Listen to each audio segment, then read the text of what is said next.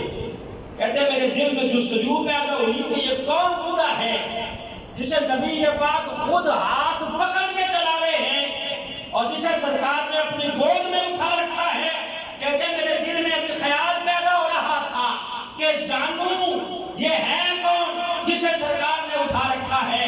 نبی پاک میرے دل کے وسوسوں کو جان گئے اور فرمانے لگے کہ اے علی حجویری، یہ تیرا اور تیرے ملک والوں کا امام ابو حنیفہ ہے، جسے میں نے اٹھا رکھا ہے اور جسے میں خود سہارا دے کے چلا رہا ہوں۔ کہتے ہیں جب سرکار دو عالم صلی اللہ علیہ وسلم نے یہ کہا کہ یہ تیرا اور تیرے ملک والوں کا امام ابو حنیفہ ہے، تو کہتے ہیں میرے ملک سے اور امام ابو حنیفہ سے بڑی امیدیں وابستہ ہو گئی. کہتے ہیں میں سمجھ گیا کہ آپ اپنی ذات میں فنا ہو چکے ہیں. امام اعظم ابو حنیفہ اپنی ذات میں فنا ہو چکے ہیں اور شرع کے اعتبار سے زندہ ہیں. جو بندہ اپنی ذات میں فنا ہو چکا ہو اور نبی کے پاک صلی اللہ علیہ وسلم جسے ہاتھ پکڑ کے چلائیں وہ اجتہاد میں مختی نہیں ہوتا. خطا اس سے ہوتی ہے جو خود چلے. جس کی رہنمائی پیغمبر خدا کرے وہ کبھی خطا نہیں کرتا بلکہ ہمیشہ سیدھے راستے پہ ہونا کرتا ہے. کہتے ہیں کہ امام اعظم ابو حنیفہ وہ ہیں جنہیں خود سرکار دو عالم صلی اللہ علیہ وسلم پکڑ کے چلا رہے ہیں. تو کہتے ہیں کہ مجھے اپنے اور اپنے ملک والوں سے بڑی امیدیں وابستہ ہو گئی. اب علم دین حاصل کر لیا, غواص اعظم بن گئے. اور اس وقت طریقہ کار ہوتا تھا علم حاصل کرنے کے بعد اس علم کو پالش کرنے کے لیے مرشد کامل کو تلاش کیا جاتا تھا. پہلے علم حاصل کیا جاتا. جتنے اولیاء کرام کی آپ سیرت پڑھیں گے پہلے علم حاصل کیا, بعد میں جس طرح سنہرا زیور بنا کے اسے پالش کرتا ہے. جب تک پالش نہ کرے اس وقت تک وہ گلے کی زینت نہیں بنتا. اس کے اندر نگینے جڑے جاتے ہیں, پھر اس میں دھاگا ڈال کے اسے گلے میں ڈالا جاتا ہے. اسی طرح علم حاصل کرنے کے بعد اس کو پالش کرنے کے لیے, اس کو مزید عروج دینے کے لیے, سائیکل کرنے کے لیے اولیاء کرام کے در پہ جا کے دستک دی جاتی تھی. اس وقت رواج یہ ہوتا تھا. تو آپ بھی اب ولی کامل کی تلاش میں نکلے, در بدر جا رہے ہیں, کبھی کہیں کبھی کہیں. آخرکار آپ حضرت ابو الفضل حسن حتلی رحمت اللہ علیہ کے ہاتھ میں بیعت ہو گئے. آپ کے مرشد کا نام کیا ہے؟ ابو الفضل حسن حتلی. جو داتا صاحب کے بھی مرشد ہیں ان کا کیا کمال ہوگا. داتا صاحب خود بہت بڑے پیر کامل ہیں, لیکن جو ان کے بھی مرشد ہیں نام کیا ہے؟ حسن حتلی رحمت اللہ علیہ. کہتے ہیں کہ میں ان کے ہاتھوں پہ جا کے بیعت کی اور پھر جب تک مرشد پاک زندہ رہے ان کی صحبت میں رہے. یہاں تک آپ فرماتے ہیں کہ جب میرے مرشد گرامی کا انتقال ہو رہا تھا تو ان کا سر میری گود میں تھا اور آخری وقت میں انہوں نے مجھے نصیحت کی کہ اے علی حجویری, حالات آپ کیسے بھی آ جائیں کبھی اپنے رب سے شکوہ نہیں کرنا. کہتے ہیں یہ آخری نصیحت تھی جو میرے مرشد کامل نے مجھے کی. آج کل ہم تو ذرا سی تکلیف آئے رب سے شکوے اور شکایتوں کے انبار لگا دیتے ہیں, لیکن حضرت علی حجویری کیا کہتے ہیں کہ میرے مرشد نے مجھے آخری وصیت کی کہ بیٹا حالات جیسے بھی ہوں کبھی بھی رب سے شکوہ نہیں کرنا, شکایت نہیں کرنا. بندہ بعض اوقات سمجھتا ہے کہ میرے لیے حالات بڑے مشکل بن گئے ہیں, لیکن اللہ ان مشکلات کی وجہ سے بندے کو کسی مقام تک پہنچانا چاہ رہا ہوتا ہے. عبادت کر کر کے بندہ جب اس مقام تک نہیں پہنچتا تو اللہ اس میں مشکلات ڈالتا ہے.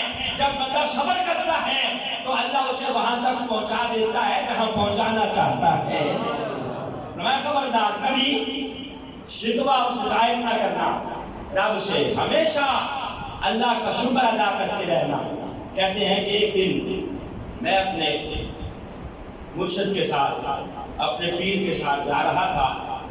بارش ہو رہی, تیز بارش تھی.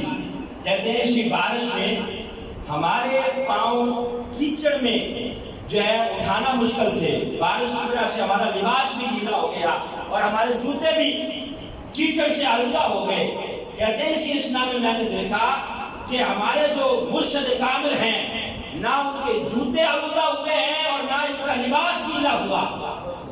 کہتے ہیں میں ان سے عرض کی کہ جناب ذرا ہماری طرف توجہ فرمائیے, ہماری حالت یہ ہے کہ کیچڑ میں پاؤں اٹھانا مشکل ہے اور ہمارے لباس بھی گیلے ہیں, جوتے بھی گندے ہیں, آپ کا لباس بھی ستھرا ہے اور جوتے بھی آلودہ نہیں ہیں.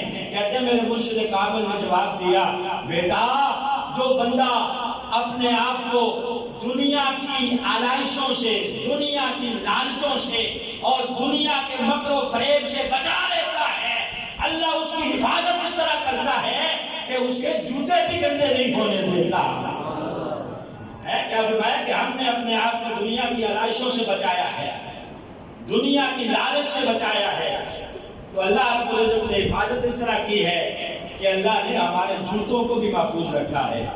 آپ فرماتے ہیں کہ سفر کرتے کرتے مرشد کامل کے ساتھ میں حضرت بایزید بستامی رحمۃ اللہ علیہ کے مزار پہ پہنچا، 3 ماہ وہاں چلا کیا، لیکن کہتے ہیں کہ جو منازل میں طے کرنا چاہ رہا تھا وہ منازل طے نہیں ہو رہی، ایک سکوت طاری ہو گیا، منازل آگے طے نہیں ہو رہی۔ کہتے ہیں میں نے سوچا کہ خراسان جاؤں، خراسان کہتے ہیں کہ میں چل پڑا وہاں سے۔ آپ دیکھیں حضرت علی حجویری کہاں کہاں پھرتے رہے ہیں، کہاں کہاں آپ نے سفر کیا ہے۔ کہتے ہیں خراسان میں ایک گاؤں تھا، اس گاؤں میں ایک خانقاہ تھی، ایک ولی کا مزار تھا۔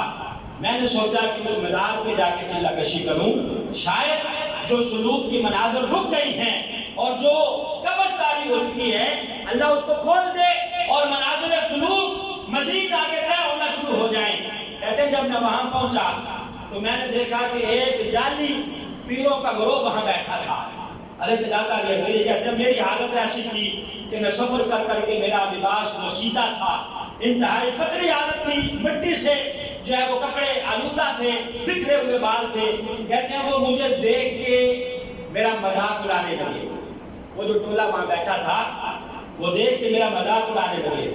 میرے پاس کہتے ہیں کھانے کے لیے کچھ نہیں تھا، وہ خود عمدہ کھانا کھانے لگے اور باسی روٹی اٹھا کے انہوں نے مجھے دی۔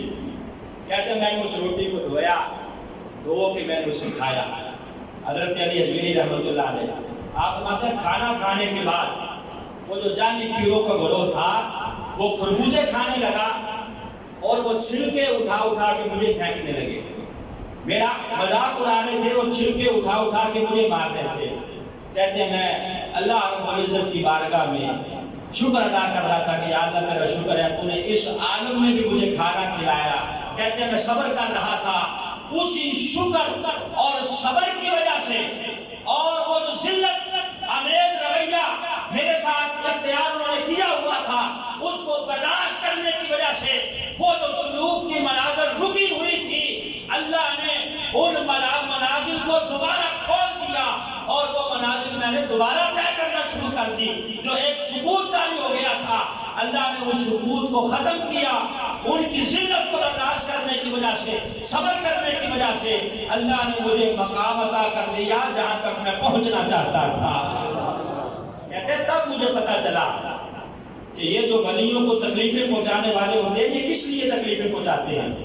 بعض اوقات ان کی تکلیفوں کی وجہ سے اللہ ان کے درجات بلند کرتا ہے۔ وہ جو ولی صبر کرتے ہیں، صبر کرنے کی وجہ سے اللہ ان کے درجات بلند کرتا ہے۔ فرماتے ہیں مجھے سمجھ آ گئی کہ اولیاء کرام کے مزارات پہ یہ جاہل لوگ، ملنگ لوگ کس لیے ہوتے ہیں جو تکلیف پہنچاتے ہیں ولیوں کو۔ کہتے ہیں میں سمجھ گیا کہ یہ اسی لیے ہوتے ہیں، ان کی تکلیف پر جب اللہ کا ولی صبر کرتا ہے تو اللہ اسے مقام عطا کر دیتا ہے۔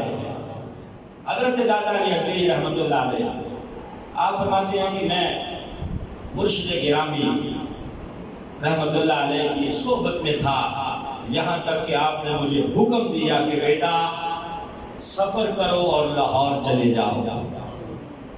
کہاں چلے جاؤ؟ لاہور چلے جاؤ۔ کہتے ہیں بعض روایات کے اندر آتا ہے اور بعض نے اس روایت کا انکار بھی کیا ہے۔ کیا کہا آپ نے آگے سے؟ کہا جناب وہاں تو میرے پیر بھائی آپ کے خلیفہ میرا حسین زنجانی رحمۃ اللہ علیہ موجود ہیں، تو لہذا میری وہاں کیا ضرورت ہے؟ آپ کے مرشد پاک نے فرمایا کہ تم جاؤ، راز کی بات ہے، جو میں نے حکم دیا ہے اس حکم کی تعمیل کرو۔ حضرت داتا علی حجویری کہتے ہیں کہ میں نے سفر اختیار کیا لاہور کا۔ اس وقت ظاہر ہے لاہور اتنا بڑا نہیں تھا، دروازوں کے اندر ہی جو اس کے دروازے ہیں ان دروازوں کے اندر ہی شہر ہوتا تھا۔ کہتے ہیں شام کو سورج غروب ہونے کے وقت جب میں پہنچا لاہور تو چوکیدار جو تھا وہ دروازہ شہر کا بند کر رہا تھا۔ حضرت علی اجمیری کہتے ہیں میں نے اسے اشارہ کیا کہ دروازہ کھول تو میں نے اندر داخل ہونا ہے. اس چوکیدار نے کہا نہیں بابا جی اب چونکہ شام ہو چکی ہے بادشاہ کا حکم ہے اس ٹائم دروازے بند ہو جاتے ہیں اب دروازہ صبح ہی کھلے گا جیسے سورج طلوع ہوگا اس وقت دروازہ کھلے گا. اسے کیا پتا تھا جس کے لیے دروازہ بند کیا جا رہا ہے کل قیامت تک یہی اس شہر کی پہچان بن جائے گا. نہیں دروازہ نہیں کھلے گا. اچھا کوئی بات نہیں آپ دروازے کے باہر ہی بیٹھ گئے ساری رات عبادت و ریاضت میں گزاری. صبح جب دروازہ کھلا تو دیکھا ایک جنازہ آ رہا ہے شہر سے. پوچھا کس کا جنازہ ہے؟ کہا میرا حسین زنجانی رحمۃ اللہ علیہ کا جنازہ ہے. چونکہ وہ کتب تھے اور ایک وقت میں ایک شہر میں ایک ہی کتب ہوتا ہے. آپ نے وہاں عرض کی تھی کہ جناب آپ کے خلیفہ موجود ہے میرے پیر بھائی وہاں تو میری ضرورت کیا ہے؟ مرشد کامل نے کہا تھا کہ راز کی بات ہے اسے راز ہی رہنے دو جو میں نے حکم دیا جاؤ اور وہاں چلے جاؤ. کہتے وہ جنازہ میرے پیر بھائی میرا حسین زنجانی کا تھا میں اس میں شریک ہوا. جنازہ پڑھ کے اس کی تدفین کی اور خود آ کے یہاں بیٹھ گیا جہاں آج حضرت علی اجمیری کا مزار موجود ہے. ارے تکبیر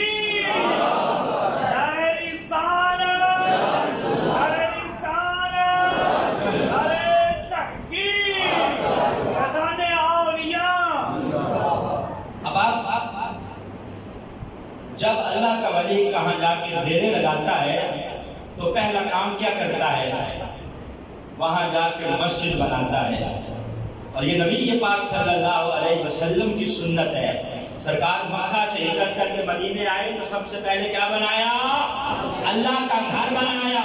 تو جو ولی ہوتا ہے کامل ولی ہوتا ہے ایک نمبر ہوتا ہے وہ مسجد سے محبت کرنے والا ہوتا ہے اللہ کے گھر سے مدرسہ سے خانقاہ سے پیار کرنے والا ہوتا ہے. تو سب سے پہلا کام آپ نے اپنی جیب سے سرمایہ لگا کے اللہ کا گھر تعمیر کیا. خود محنت کر کر کے مزدوری کر کر کے آپ نے گھر بنایا. جب چندہ دینے کی باری تھی اس وقت تو کوئی نہیں آیا.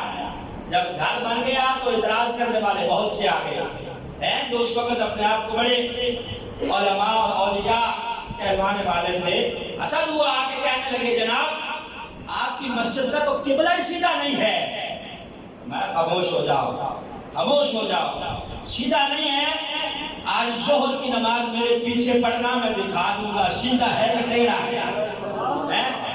شہر کے سارے بڑے بڑے اولیاء علماء کو اکٹھا کیا نماز ظہر اپنے پیچھے پڑھائی. جب سلام پھیرا فرمایا سامنے دیکھو اللہ نے سارے حجابات ہٹا دیے. وہاں بیٹھ کے سب کو بالمصافہ آپ نے اللہ کے گھر کا دیدار کروا دیا. یہ حضرت علی اجمیری کی پہلی کرامت تھی لاہور کے اندر. اور اللہ اگر چاہے تو اپنے ولیوں سے ان کرامات کا ظہور کروا سکتا ہے. حضرت عاصم بن برقیہ کا قصہ آپ نے قرآن میں نہیں پڑھا؟ آنکھ جھپکنے سے پہلے ملکہ بلقیس کا تخت حاضر کر دیا تھا. اللہ فرماتا ہے فلما تجلی ربہ جب اللہ نے تجلی ڈالی کوہ طور پہ تو حضرت موسیٰ نے جب دیکھا اس تجلی والی جگہ کو تو اللہ نے حجابات ہٹا دیے. آپ کی آنکھوں میں روشنی اتنی آ گئی تھی کہ 30 میل دور سے کالے پہاڑ پر کالی چونٹی کو بھی چلتا دیکھتے. اللہ رب العزت کے لیے کوئی مشکل نہیں ہے. وہ کون کہتا ہے تو ہو جاتا ہے. اور کرامت ہوتی ہی وہ ہے جو انسان کی عقل میں نہ آئے. نبی کا معجزہ اور ولی کی کرامت ہوتی ہی وہ ہے جو عقل میں نہ آئے. تو آپ نے بالمشافہ کعبۃ اللہ کا وہاں سے دیدار کروایا اور بیٹھ گئے. اب یہاں آپ لوگوں کو دین کی تبلیغ کرنا شروع ہو گئے. اس وقت رواج یہ ہوتا تھا ایک بہت بڑا جوگی تھا راجو جوگی جو راج دہانی میں بہت بڑے عہدے پر فائز تھا. بعد میں اس نے جوگ اختیار کیا. اب اس نے کیا یہ کہ شہر کے جتنے گوالے تھے ان گوالوں کو اس نے کہا کہ دودھ میرے پاس لے کے آیا کرو، اگر میرے پاس نہیں لے کے آؤ گے تو تمہارے جو جانور ہیں ان کے تھنوں سے خون آئے گا۔ اور ہوتا بھی ایسے تھا، وہ جادو کرتا، جو دودھ نہ لاتا اس کی بھینس کے تھنوں سے خون نکلنے لگ جاتا۔ حضرت علی اجمیری رحمۃ اللہ علیہ بیٹھے ہیں راوی کے کنارے پر، ہے ایک بڑھیا جا رہی ہے دودھ کا مٹکا اٹھائے ہوا، فرمایا کدھر جا رہی ہے؟ کہا فلاں جوگی کے پاس دودھ لے کے جا رہی ہوں۔ کہا کیوں؟ کہا نہیں لے کے جاؤں گی تو جانور کے تھنوں سے خون آنے لگ جائے گا، میں ادھر لے آؤ میرے پاس۔ کہا جناب وہاں جانے دو، اگر نہیں لے کے جاؤں گی تو دودھ کی بجائے خون آئے گا جانور کے تھنوں سے، فرمایا ادھر لاؤ میرے پاس۔ آپ نے تھوڑا سا اس کی وہ جو برتن تھا اس میں سے دودھ نکالا، نکال کے پیا، میں جاؤ گھر جا کے اس نے شام کو جب دوبارہ دودھ دوہا تو سارے گھر کے جانور، گھر کے جو برتن تھے وہ دودھ سے بھر گئے۔ اس نے سوچا تھا کہ شاید خون آئے گا، لیکن یہ پہلے سے زیادہ دودھ۔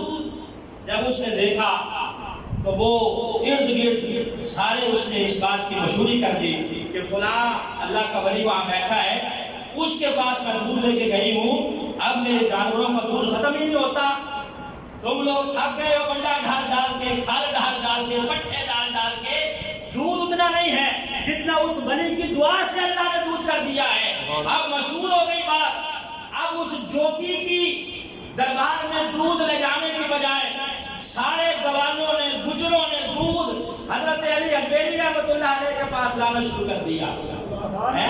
اب یہاں دودھ آنا شروع ہو گیا۔ آج بھی جو سبیل لگتی ہے حضرت دادا علی اجمیری کی دودھ کی، یہ گجروں کے ساتھ خاص پیار ہے حضرت علی اجمیری رحمۃ اللہ علیہ کا، اور یہ کرامت تھی حضرت علی اجمیری رحمۃ اللہ علیہ کی۔ ہوا کیا کہ دودھ اب حضرت علی اجمیری رحمۃ اللہ علیہ کے پاس آنا جب شروع ہوا، اس جوگی کی جب دکانداری بند ہوئی، اس کے پاس دودھ نہیں آ رہا تو اس نے اپنا ایک چیلا بھیجا، جاؤ دیکھو تو صحیح مسئلہ کیا ہے۔ چیلا بھیجا، وہ جا کے حضرت علی اجمیری رحمۃ اللہ علیہ کے پاس آیا تو وہی کا ہو کے رہ گیا۔ دوسرا بھیجا، وہ بھی واپس نہ گیا، تیسرا وہ بھی واپس نہ گیا۔ اب اس نے سوچا کہ خود جاؤں، جا کے دیکھوں کہ معاملہ کیا ہے۔ جب خود آیا، آ کے دیکھا کہ یہ اللہ کا ولی بیٹھا ہے، ارد گرد ہجوم لگا ہوا ہے۔ اب یہ مجھ سے ملال پیا ہو کے کہتا ہے حضرت علی اجمیری سے کہ تمہارے اندر کوئی کمال ہے تو دکھاؤ۔ حضرت دادا علی اجمیری رحمۃ اللہ علیہ فرمانے لگے ہمارے اندر تو کوئی کمال نہیں ہے، تمہارے اندر اگر کوئی ہے تو تم دکھاؤ۔ اب کتب کے اندر آتا ہے کہ اس نے یوں اپنے بازوؤں کو ہلایا اور ایسے ہلا کر یہ اوپر چڑھ گیا اور ہوا میں اڑنا اس نے شروع کر دیا، ہوا میں اڑنے لگا۔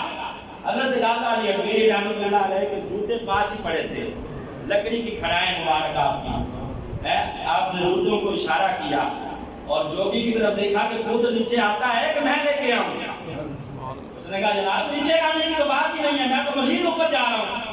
آپ نے اشارہ کیا اپنے جوتوں کو۔ اب حضرت علی اجمیری رحمۃ اللہ علیہ کے جوتے پرواز کرتے کرتے جوگی کے سر پہ جب برسنا شروع ہوئے، ادھر سے جب برس رہے ہیں، یہ نیچے آیا، آ کے ہاتھ باندھ لیے، کہا جناب کیا حکم ہے؟ میں تو کچھ اور سمجھا تھا، یہاں تو آپ نے خود پرواز نہیں کی، آپ کے جوتوں کا کمال یہ ہے کہ انہوں نے پرواز کر کے میرا سر جو ہے وہ مار مار کے پلپلا کر دیا ہے، لہذا میں آپ کے آگے ہاتھ باندھتا ہوں، مجھے بھی کلمہ پڑھا کے دائرہ اسلام میں داخل کروا لیجیے۔